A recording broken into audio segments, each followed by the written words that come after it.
Assalam alaikum wa rahmatullahi wa barakatuh. Que la paix, la miséricorde et les bénédictions d'Allah soient sur vous. Quand le silence devient une réponse divine, il y a des moments dans la vie où tu as l'impression d'avoir été oublié. Quand des personnes s'éloignent sans explication, quand l'amour devient distance, quand ta présence est remplacée par le silence. Mais si je te disais que ce silence n'était jamais un hasard, qu'Allah lui-même écrivait une histoire que tu ne pouvais pas encore comprendre, car toutes les absences ne sont pas des rejets. Parfois, ce sont des protections, parfois, ce sont des élévations, et parfois, ce sont des épreuves pour ton cœur. Allah dit dans le Coran, « Il se peut que vous détestiez une chose alors qu'elle est un bien pour vous. » Coran 2:216. Alors pose-toi cette question. T'ont-ils vraiment oublié? Ou Allah t'a-t-il simplement éloigné d'un endroit où tu ne devais pas rester? Quand Allah retire quelqu'un, mais pas de ton cœur, il y a des nuits où le silence devient plus lourd que les mots. Tu es là, seul avec toi-même, et pourtant ton esprit n'est jamais vraiment seul. Il voyage, il retourne vers des visages, des voix, des instants que tu pensais avoir laissés derrière toi. Tu crois avancer, mais une simple pensée suffit à te ramener en arrière, comme si le temps n'avait jamais vraiment fermé certaines portes. Et c'est là que commence une réalité étrange. Certaines personnes ne partent jamais complètement de l'intérieur de nous.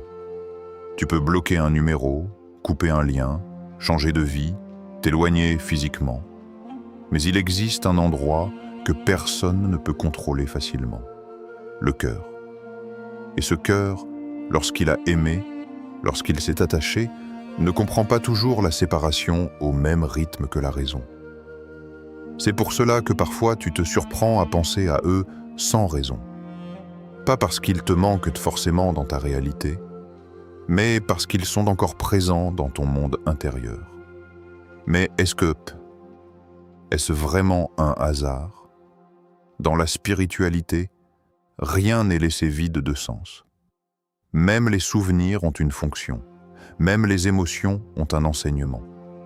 Et parfois, ce que tu crois être une faiblesse intérieure est en réalité un message silencieux d'Allah qui t'enseigne à regarder plus profondément en toi. Parce que oui, il y a des attachements qui ne sont pas seulement humains. Il y a des attachements qui deviennent des chaînes invisibles, non pas autour de ton corps, mais autour de ton cœur.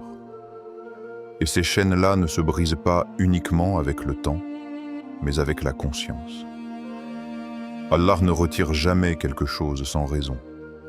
Et parfois, il laisse les souvenirs rester vivants, non pas pour te faire souffrir, mais pour te révéler quelque chose que tu refusais de voir. À quel point ton cœur s'est accroché à ce qui n'était pas destiné à durer. Il y a une sagesse dans le fait de ne pas oublier immédiatement. Parce que si tout disparaissait d'un coup, tu ne comprendrais jamais ce que ton âme avait réellement aimé. Et surtout, ce que ton âme avait peut-être placé au mauvais endroit. Le prophète Mohammed, paix et salut sur lui, a décrit les cœurs comme des choses instables, changeantes, qui se retournent facilement, comme des plumes emportées par le vent. Une image puissante, parce qu'elle rappelle que ce que tu ressens aujourd'hui n'est pas forcément ce qui définira ton éternité intérieure. Alors quand tu penses à eux, quand leur souvenir revient sans permission, ne te demande pas seulement « pourquoi je n'arrive pas à oublier ?» mais pose une question plus profonde. Qu'est-ce que ce souvenir est en train de révéler sur moi? Est-ce une douleur ou une purification silencieuse que je n'ai pas encore comprise? Parce qu'il existe des attachements qu'Allah laisse exister dans la mémoire, non pas pour te retenir dans le passé, mais pour t'apprendre à détacher ton cœur de ce qu'il n'a jamais voulu rendre permanent. Et parfois, la vraie leçon n'est pas d'oublier immédiatement, mais de comprendre doucement où ton cœur s'est trop éloigné de la bonne direction. Ils sont partis. Mais Allah ne t'a jamais quitté. Il y a des séparations qui ne font pas seulement mal. Elles bouleversent ton équilibre intérieur. Tu te retrouves face à toi-même, avec des questions qui tournent en boucle, des souvenirs qui pèsent, et ce sentiment étrange d'avoir été laissé derrière. Tu revis chaque détail, chaque mot, chaque silence. Et dans ce chaos intérieur, une pensée revient sans cesse. Qu'est-ce que j'ai fait de mal ? Tu commences à analyser ton passé comme si tout dépendait de toi. Comme si la perte de quelqu'un signifiait forcément que tu étais le problème. Et petit à petit, sans même t'en rendre compte, tu transformes la douleur en doute. Et le doute en perte de valeur personnelle. Mais la vérité spirituelle est souvent à l'opposé de ce que ton cœur blessé te raconte. Ce que tu appelles abandon n'est pas toujours une chute. Parfois, c'est un déplacement invisible, orchestré par Allah. Une redirection que ton esprit ne comprend pas sur le moment, mais qui contient une sagesse que ton futur toi comprendra. Allah dit dans le Coran, « Et il est avec vous, où que vous soyez ». Coran 57.4. Cette phrase n'est pas seulement une information, c'est une réalité vivante. Elle signifie que même dans les moments où tu te sentais le plus seul, où tu avais l'impression que tout s'écroulait autour de toi, tu n'étais jamais réellement coupé de la présence divine. Même dans tes nuits où personne ne répondait à tes messages, même dans ces moments où tes prières semblaient rester sans réponse immédiate, même dans les instants où tu pensais que personne ne comprenait ta douleur, il y avait une présence constante, invisible, mais plus proche de toi que ta propre souffrance. Et pendant que certaines personnes s'éloignaient de ta vie, quelque chose d'autre se construisait en silence en toi. Une force que tu n'avais jamais encore découverte. Une endurance que tu ne pensais pas posséder. Une maturité du cœur qui ne vient qu'à travers les épreuves. Car parfois, Allah ne garde pas les gens dans ta vie. Non pas parce que tu n'es pas assez bien, mais parce que ta croissance dépend de leur absence. Il y a des leçons que la présence ne peut pas enseigner. Et il y a des révélations que seul le vide peut déclencher. Et si tu y réfléchis profondément, peut-être que leur départ n'a pas seulement créé une douleur, mais aussi un espace où ton cœur a commencé à se tourner différemment. Alors pose-toi cette question, sans émotion, avec sincérité. Si cette personne était restée, serais-tu aujourd'hui dans cette proximité avec Allah que tu commences à ressentir? Et si leur absence n'était pas une fin, mais le début d'un retour que tu ne comprenais pas encore? Leur regret n'est pas ta responsabilité. Il existe un moment silencieux dans les histoires humaines où tout semble figé, mais rien n'est réellement terminé. Les jours passent, les conversations disparaissent, les chemins se séparent, et chacun reprend sa vie. De l'extérieur, tout paraît clos. Mais dans l'invisible, quelque chose continue de vivre. C'est souvent à cet instant-là que les cœurs commencent à parler autrement. Ceux qui sont partis commencent parfois à ressentir un manque qu'ils ne comprennent pas. Ce n'est pas une douleur claire, ni une nostalgie précise. C'est plus subtil. Un vide qui apparaît sans raison. Un souvenir qui surgit au mauvais moment. Une pensée qui revient quand tout semble pourtant aller bien. Et ce qui est troublant, c'est que ce sentiment n'a pas besoin de ta présence pour exister. Car ce n'est pas toi qui le contrôle, et ce n'est pas toi qui l'alimente. Dans la compréhension spirituelle des épreuves, il existe une vérité profonde. Allah peut ouvrir les yeux d'un cœur à travers la perte. Non pas pour punir, mais pour faire comprendre. Non pas pour humilier, mais pour éveiller. Mais toi, dans tout cela, tu n'es pas responsable de ce réveil. Il est très facile, après une séparation, de tomber dans un piège intérieur. Croire que tu dois encore jouer un rôle dans la vie émotionnelle de l'autre. Croire que leur regret dépend de toi. croire que leur prise de conscience est une continuité de ton histoire avec eux. Mais ce n'est pas le cas. Ta guérison n'est pas leur réveil. Ta paix n'est pas leur punition. Ta transformation n'est pas leur regret. Ce sont 3 chemins différents qui ne doivent pas être confondus.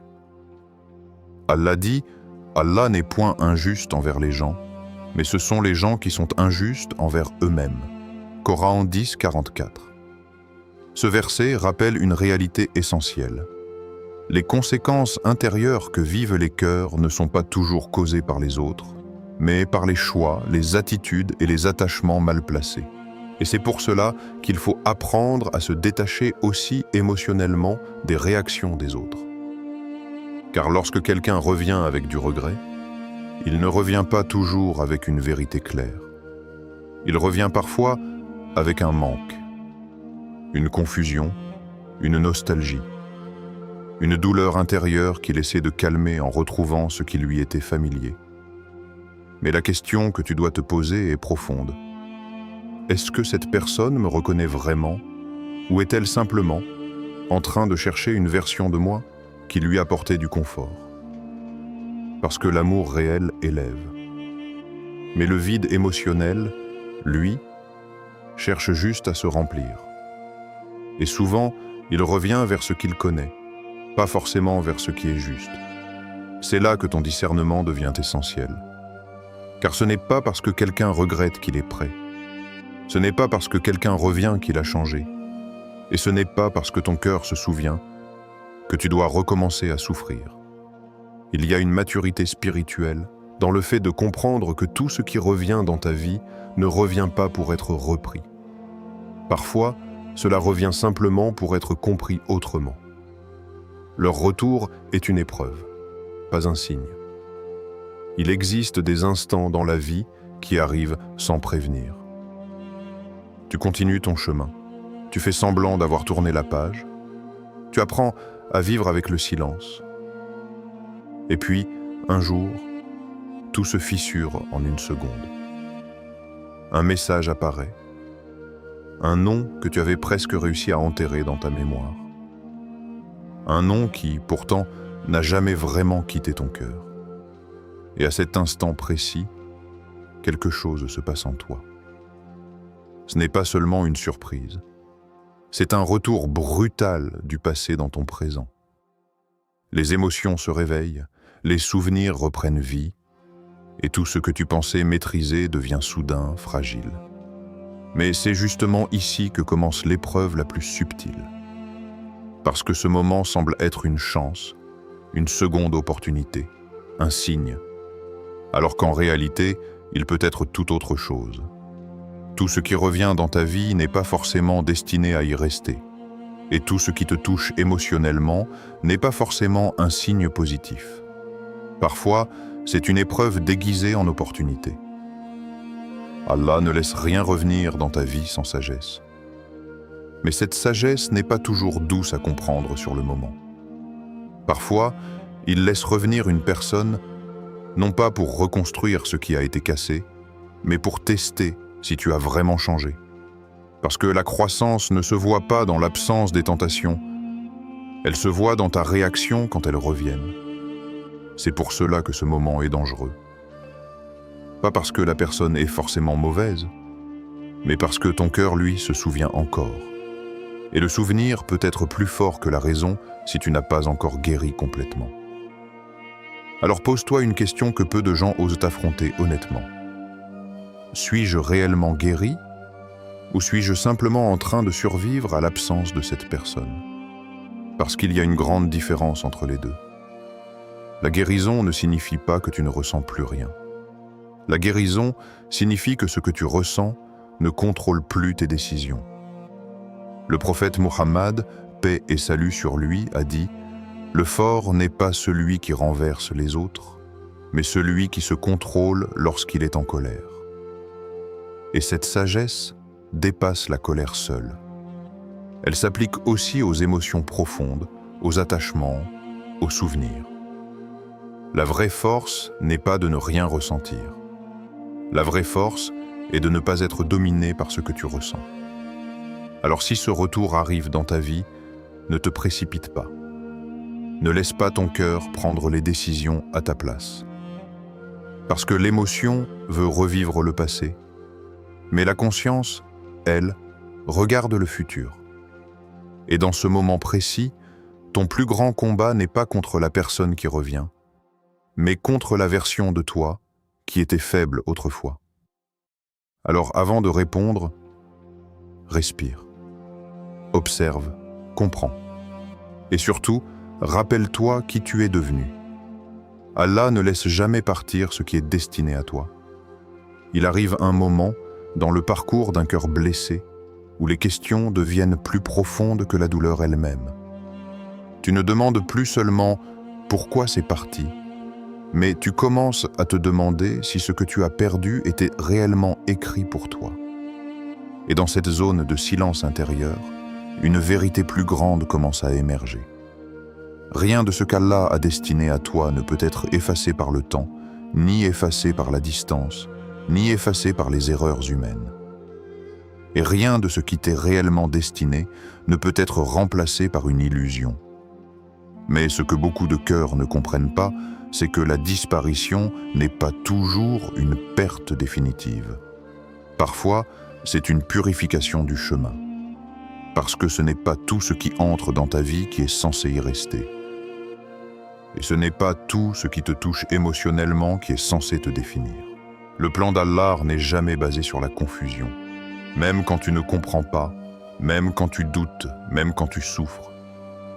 Il y a une cohérence invisible que ton cœur n'arrive pas encore à lire. Et cette cohérence s'appelle la sagesse divine. Parfois, Allah éloigne des personnes non pas pour te punir, mais pour t'apprendre à ne plus dépendre de ce qui est fragile. Il te retire ce à quoi tu t'accroches trop fortement. Non pas pour te briser, mais pour te libérer de l'attachement excessif. Parce qu'un cœur qui dépend trop des créatures finit par oublier la stabilité du Créateur. Parfois aussi, Allah retarde certains liens, certains amours, certaines connexions, non pas parce qu'ils sont interdits pour toi, mais parce que tu n'es pas encore prêt et à en comprendre le sens profond. Il veut d'abord que tu comprennes ta valeur sans validation extérieure. Et parfois, ce que tu interprètes comme une perte est en réalité une protection silencieuse contre ce qui aurait pu t'éloigner de toi-même. Car certaines personnes ne reviennent pas dans ta vie pour réparer quelque chose, mais pour te montrer ce que tu es devenu et sans elles. Allah dit « Ton Seigneur n'oublie jamais rien » Coran 19, 64. Ce verset est une promesse, mais aussi une correction intérieure. Il te rappelle que rien de ce que tu as vécu n'est ignoré. Ni ta douleur, ni tes efforts, ni tes larmes, ni même ce que tu pensais être insignifiant. Alors si un jour, ceux qui semblaient t'avoir oublié reviennent dans ton histoire, ne te laisse pas tromper par l'émotion du moment. Comprends une chose plus profonde. Ce n'était pas leur mémoire qui était défaillante.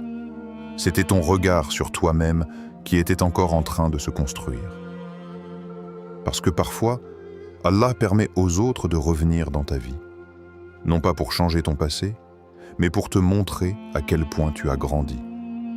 Et à cet instant, tu réalises que le véritable changement n'était pas chez eux, mais en toi.